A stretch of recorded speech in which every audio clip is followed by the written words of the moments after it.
friends, thank you for being part of our Zainey fam. Today we are beginning a brand new series, Mind Over Makeup. Today's episode is the optics of skin, which is all about your foundation. Can you basically explain what this new series is going to be like? What's that about? Mind Over Makeup is going to be talking about the science, sociology, and history behind different makeup products and how you can learn from that in order to do your makeup better and to understand those people that are using makeup if you don't use makeup. Exactly. Okay, so before we start, make sure you don't miss any of our interactive opportunities. Like, subscribe, and if you're totally awesome, share this video because there's a lot of really good information. Our social media will be right here, so you'll be able to follow us wherever we are posting because we have a lot of different content in different places. And if you are a content creator on Instagram, blogging, YouTube, whatever, then make sure you comment or make sure you look down below because we have our Geeks and Beauties content creator community on Facebook that we would love you to be a part of if you want to be really interactive. Before we start, make sure you comment below and tell us if you like this new series and some things that you would like to see us go over. Like, are there certain techniques or are there certain like products in general that you want to know more about? You want to know about the history, the best way to apply for an effect or whatever, or if you just want to know more about this series in general, let us know. Now, could you explain really quickly what foundation is and what it's typically used for? Well, it's kind of in the name. It's your foundation. It's a base to clear your skin texture or your coloring so that it looks more smooth. It kind of gives you a place where you can work and build off of. A foundation nowadays can have serum in it, like the one I'm going to be using today. It can have SPF in it. It can be full coverage. It can be sheer coverage. You can build it up. There's so many different kinds of foundations than when I first started learning how to use makeup that it is quite insane, for sure. Yes. Now, this is a technique that's been used by painters for centuries. Many times a painter would go take the canvas and paint it all in one color and then paint the rest of the picture over it.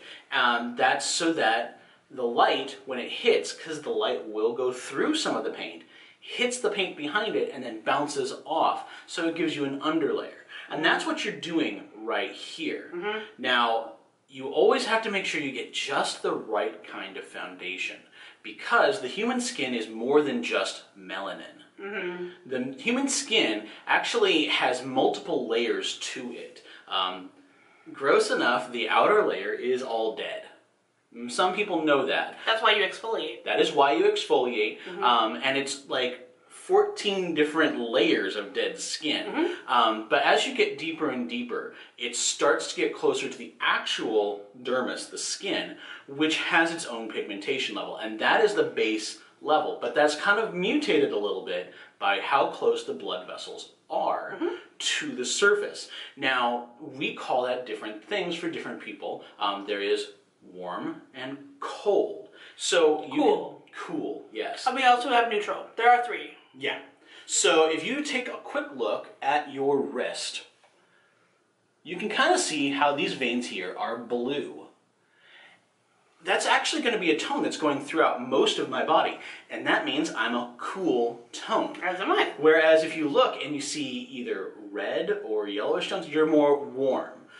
Green is also a cool tone, but it can be closer to neutral. If you guys are familiar with L'Oreal, they have their whole line where you can be different shades in either a warm, a neutral, or a cool tone. That's kind of what we're talking about. If you know that you're a cool tone, you know that there are going to be certain colors that are going to look better on you than other colors, and you'll kind of be able to know like something, you know, when you put on a foundation and you go, this makes me look really orange, probably because you're using the wrong tone for your skin. It's not just a shade, it's also a tone. Yes. So when you're looking for your foundation, you need to make sure that it matches. And there's actually a service that you can use to get that. Yes, you can. Before we start, I do want to tell you that obviously you can see I'm not wearing any makeup because we're going to do foundation.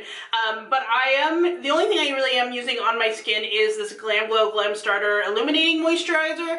I'm kind of trying to use up my sample, so I decided to use that. I actually used it a little while ago, so it is kind of a primer, but not totally, so it's not Very, very primary.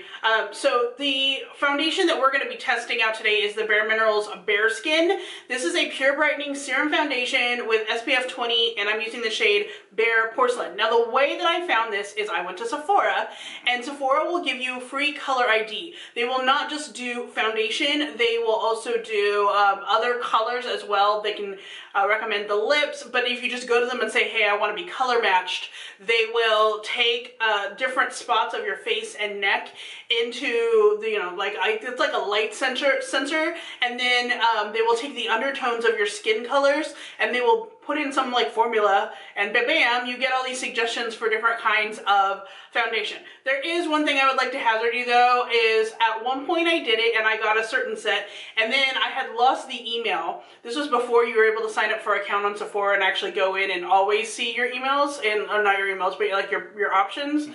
And then I went back a second time and I got a completely different set of options. And even the girl who was doing it to me was like, this doesn't seem right, because we were swatching it on the back of my hand. She's like, this doesn't seem right. So we went back and did it again, and it was a little closer. So just, make sure that you look at the list that they tell you. Pick a few at Sephora. They'll give you samples. Swatch it there and make sure that it does look okay when you're doing it. So the one I came up with, which was pretty reasonably priced in my opinion for a high-end foundation, is this one. It's about $20, and I have used it twice before, and I do like the coverage. I haven't used it in a long time though. I think we got it back in October, but yeah. I rarely used it, and a lot of people will say, well, maybe your foundation is bad now because it's been so long, but whatever. I have kept it pretty tightly capped, and I only used it once. So this should be fine. I'm going to go ahead and shake it up while we're talking, and then I'm going to put it on, and basically I'm going to use two things. On this side of my face, I'm using this pure sponge. It's like a beauty blender, but it is moistened and wrung out. I've never used this yet, so we're going to see how this works. And the other side of my face, I'm going to use what I always use to put on foundation, and that is this Wet n Wild flat top kabuki synthetic brush, which is, I always use a brush. I just think it's like, it gives a lot better finish, but I do want to show you the difference between a sponge and a brush while he's talking. You can also apply it by hand, but we haven't actually seen what the difference is going to be between these two, so we're learning as you learn. Exactly. Now, the other reason why you're having this foundation is to make sure that your skin is all one smooth tone. If you take a quick look, and this is something that I had to go to school to actually learn about. If you look at my face right now, you think you're seeing one tone. Look closer. There's actually a whole bunch of different colors all kind of sitting next to each other in my face. You've got reds, you've got yellows, you've got blues, you've got greens. They're all just kind of floating around, and as you look at it at just a quick glance, they blend together to make one color. And we can kind of still note that that's going on. What she's doing right here, by using that foundation, is getting something that is an average of those colors and applying it over so that it doesn't look quite so random. It looks more regular.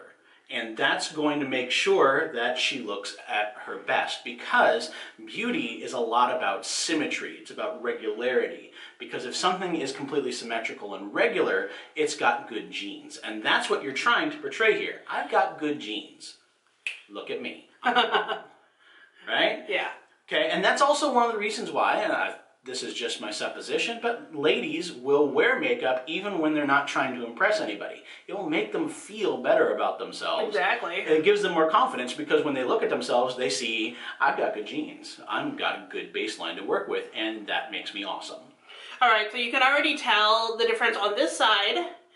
And again, I don't know the difference between different blender sponges. I very rarely use it. This one does feel a lot like the Beauty Blender though, so I'm glad we got that in our BoxyCharm so I could use it. But as you can already tell, this side of it looks very, and most of you who put on foundation know that this is true, it looks very like clear, right? As compared to this side. It completely blends out a lot of the blemishes, which some people will want to do, because you do have differences in skin tone that will be inordinately different. You just want to blend those out. And so how are we seeing the difference work here with the brush? Well, I can tell already that this side of it is very smooth, and this side of it is not as smooth. It's actually kind of streaky. And that's because you've got a bunch of different bristles, and they're grabbing hold of the foundation and drawing them across.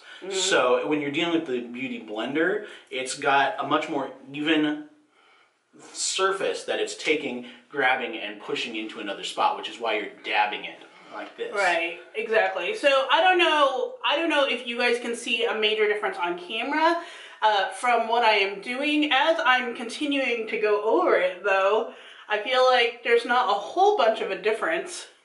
Can you tell if there's a difference?